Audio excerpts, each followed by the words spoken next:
let's talk about some stuff, some impromptu thingies. Fuck it. Not gonna look any better. It's just gonna be.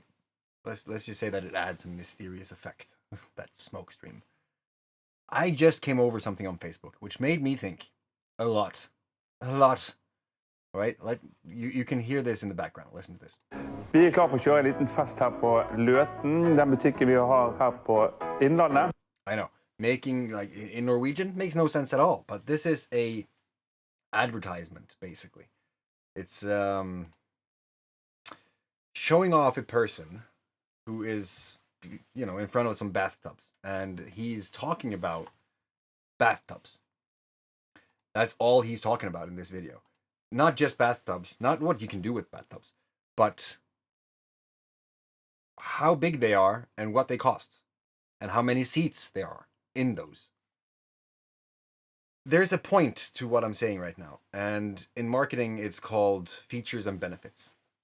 So this guy is standing here on a video, and this is the second video that I've seen from this company. I just saw another one which was shaky and horrible, but it did the same thing. It was like, this is a steal, you can save a lot of money on this. This has 5 seats, it's Bluetooth compatible, it can probably give you a massage, and it can roast your dinner. Whatever, right? All the features of what this bathtub could do. Here's the thing. What I've been seeing in how I do business and how people achieve things in business, and this is selling anything, all right? It seems like people are more fascinated and obsessed about the facts and the data, especially in Norway, because here we have this kind of assumed personality of most people. We follow something that calls the law of 𝐓𝐡𝐞. That means that you're not supposed to think that you're any better than anyone else. You're especially not supposed to talk about it or stick out in any way, shape, or form. You're supposed to be bland and part of everyone else. And because of this mindset, many people will have a very rigid A4 black and white kind of view of looking at things that are sold, because this is how things are sold in Norway. You can see in a let's say a magazine for whatever store, the only thing that they have is the products and the price, and of course a massive discount so that you can save a lot of money. Everything goes about being the cheapest. Everything is, this is the cheapest thing you can get in the market, and that's why you should get it. Nothing else. That's it.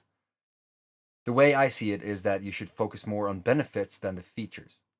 An example that I've used a lot, and I think this was from Frank Kern.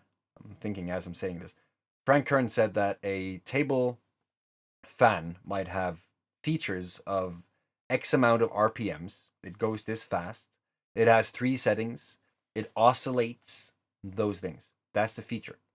The benefit is the refreshing breeze that you get in your face.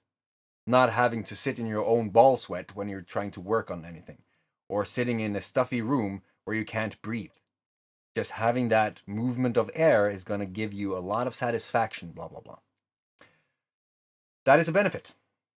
Now, what I do in anything that I do is I try to focus on what can this do for the person who's using it. And, knowing me, this could be amazing if you're having a joint at night, sitting there, maybe you're on the ass end of a psychedelic trip, and it's placed out in nature, so you can just listen to the breeze and the nature sounds and the animals and all those things, and just, communicate a little bit with the universe. Now, as I'm going through this, I'm looking into my mind's eye, and I'm seeing that scene, and it's like, that would be amazing. I would love that. That would be freaking fantastic right now. I don't care how big it is if there's no very specific thing. Like, having the dimensions is great, but it shouldn't be the fucking main thing. This says it's 2 by 2 by 84, or 200 by 200 by 84. It only regards the store on Løten. It cost 49,990 crowns. Call me on this number. There's no emotion whatsoever at all. And the way that people are presenting this as well on the videos and all that stuff, it just shows there is no emotion whatsoever. This is a sale, and that's it. That's all this is. And the other one that I saw, I came to this video because I was in a group, and I'm part of a lot of groups, simply because I use a lot of things, and sometimes those things, those software, those communities, whatever, have different communities. And going into those, you can find a lot about people who you are helping, or people who you want to learn more about, or whatever. And I came over this post that was talking about the conversion rate. That is, how many people actually buy by the amount of people who actually enter the page. And this conversion rate was about 0.7%. And right off the bat, people are starting to say, well, you have to work on your checkout. How many options do you have to buy? How many steps are there? Blah, blah, blah, blah, blah. Going in through all the data, all the specific practical things that is made by a programmatic mind on a computer. No fucking things about the ad. Did it evoke any emotion? Do the brand align with the values of the customer? Do they trust the person? KLT. Know, like, trust. That is one of the processes that anyone should consider. Do they know you? Do they like you? Do they trust you? Because people buy the products from the person, not the products by themselves, mostly when it comes to a lot of different things. But if I was doing this with the bathtub, if I was selling a bathtub, first of all, I would do whatever I could to really stand out and be unique in the mind of the customer, so that they buy from me as a brand, not just because I have a fucking bathtub. You know? Get it? Focus on the benefits. What can this do for the life of the person? How can this make things better for them? Easier for them? Quicker for them? How will it make them feel? Relaxed? Happy? Satisfied? Horny? Whatever. You know, I tend to focus on coaching, which is transformational. It can literally change the reality of a person. So I have to go into, what does this look like? When you have this, what does your life look like now? Compared to what it looked like before, when you felt like you were stuck. In my mind, it makes sense. In my mind, it feels logical. But seeing how the videos are, seeing how the communities are, seeing how people are talking about money, seeing how people are acting around all these different things that they buy and how they spend money and all the things, seems like it's not that common. It's not something that everyone does. It's not something that everyone thinks. Because if it were, the world would be completely different. People would care about the person, not the fucking sale. I don't know what can be done to change that trend, to make people genuinely occupied and caring about helping another person instead of just making some money. Because I've had so many talks lately, so many freaking talks where I'm talking about the goals and the why of the person I'm talking to. And they say, well, I do it only because of the money. That's it. Like, what the fuck kind of fulfillment does that give you in your life? Do you really enjoy the freedom that you get from that? If it's all about money, you would do anything for money, making sure that you take any job. And a good example of this is I had the opportunity to go into the North Sea, you know, to have those routines where you work 3 weeks or whatever off, and then you come back for a little bit, and then you go back out, blah, blah, blah, blah, blah. You make a lot of money doing that in Norway. Like, a lot. But that is not worth it compared to the freedom and the time I lose for my kids and my family. For me, that is more important than money. But for a lot of people, it's not. They don't have a why. They don't have a reason to get out of bed other than the fact that they have to go to work to earn money. And when that is the only thing, what happens when you have all the money you need? Will you continue to just do it because of the money? Or will you do something with the money that can improve the life of you and the ones you love? Would you create something? Would you do something that is more than having a bathtub in your backyard? Like, what is the goal? What is it that you want to achieve? I've always said that if you only focus on buying a house, and this can go into the law of attraction and manifestation, all that stuff as well. So let's say that I have a very specific address that I want, a house. I work my ass off to get the money to buy that house, and all of a sudden it's sold before I got the chance to buy it. And then all of a sudden I get depressed. I go down to the basement, and I'm like, woe be unto me. The world is so fucking unfair. All those things. If, however, I want a house that can provide the freedom that I expect to have for my family, some place where I can feel at home, some people that is truly me, some people some place where I can just go in there and live the life I want, to really feel fulfilled, to be happy about my life, to look forward to getting up every morning and all those things. Doesn't matter what kind of address that is. Doesn't matter when it comes. Doesn't matter anything. Like, if I have that idea in my head, I will continue to work towards that. And I will continue to go until I have that. And if I don't have that, no matter. I can just do something else that will provide that. You know? But that is because of a vision I have in my head. A goal that I'm working towards.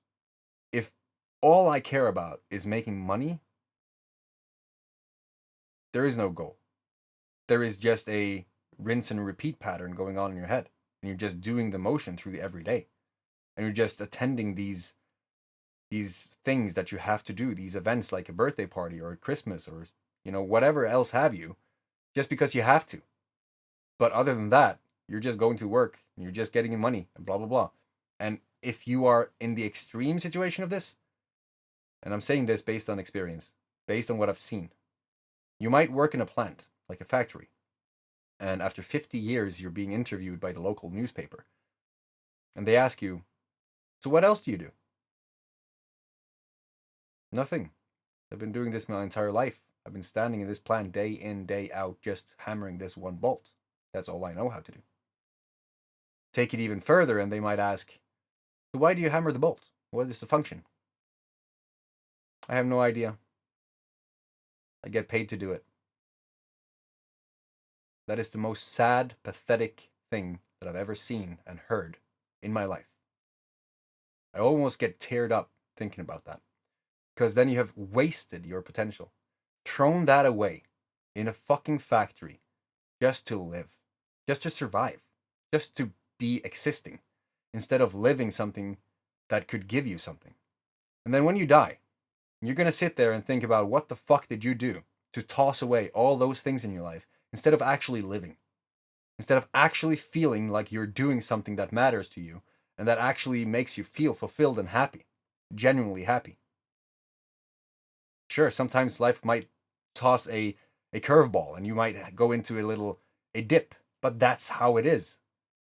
Winter will always come after fall, but summer will always come after spring. Cycles. It will go up, it will go down. It will happen all the fucking time. Depending on what you do with your life then, you can handle those dips differently. But I mean, if you go and you push yourself through a life that simply goes on autopilot, by the end of it, I feel like that dip is enough to kill you. I think that has killed a lot of people. When you realize that everything is now gone. It's over. You wasted it. I know this had a tangent. This spiraled out into something different. But having no goals with what you do in life has severe consequences. So focus on the emotions, not just of the people you help, but your own emotions and your own feeling of fulfillment and happiness. And do something that makes you actually live. It doesn't take a lot. It requires you to think a little differently. Just to think, what do I know how to do and how can I do more of that if I love doing it? And if I don't know what I love, well, then maybe I should figure out what I'm loving. Maybe I should figure out what I can do. Something that I enjoy doing. Instead of dreading every single day because you have to go to a factory that is sucking the soul out of your asshole. I'm not saying that you have to do it all in once either, because a lot of people will say, I can't do this because I have a job. I don't have time! You have fucking 30 minutes. Instead of putting on Netflix right away, you could do 30 minutes of something that will allow you to build something or go in a slightly different direction or do something that makes you feel alive. Talk more with like-minded people that is not in the exact same situation as you. Just get ideas. Just see what's possible. That's it. There are too many unhappy people in the world and too many opportunities for that to be a problem at all. The only thing is, we're not aware of it. We don't know about it.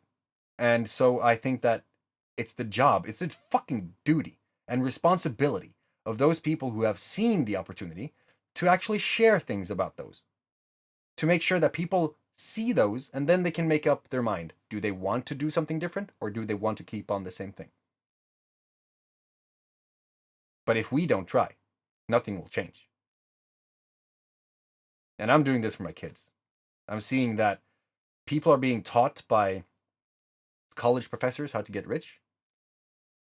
But the college professor is being employed by the fucking school, and he's not rich. Where the fuck is the logic in that? And then you have people who are teaching technology simply by the book that was written 20 years ago. And you have people in the age of 5 to 7 who's using Roblox, which is kind of a playground for predators, where you can go in and just find the people that you want to hang out with. And it's on a decentralized platform, which means that it's going towards anonymity, which means that all these things is now falling into the responsibility of the user, which is, in our case, the fucking child, which needs to know what this technology and this whole new reality can do. Talking about artificial intelligence, nuclear fusion, all these different things that most people don't even care about because they don't know the implication of it. We're about to go into a different tangent, but I'm saying that for the people who's teaching about how to use the online world, how to navigate these things, how can that be effective when they themselves don't really know what they're dealing with? Because they're going from an outdated source material. Like, the world has changed since 20th of November 2022. No fucking way have new school books been printed in that time, because that would be too expensive. So we're just going to continue acting like we know what to do and acting like the world is still the same, but we're not going to change a lot of the things that we teach our kids. Just going to keep it like that, avoiding it a little bit. We have a responsibility. And I think in terms of keeping the point of this entire video, it's about caring more about the next person, caring more about our people, caring more about how we feel and what we do with those feelings, because those are literally the communication keys to the universe.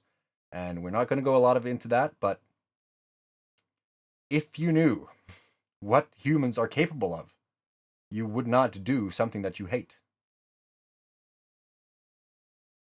So if you're going to give value, just to put a little icing on the top of the cake now at the end of this, focus on the benefits, not the features.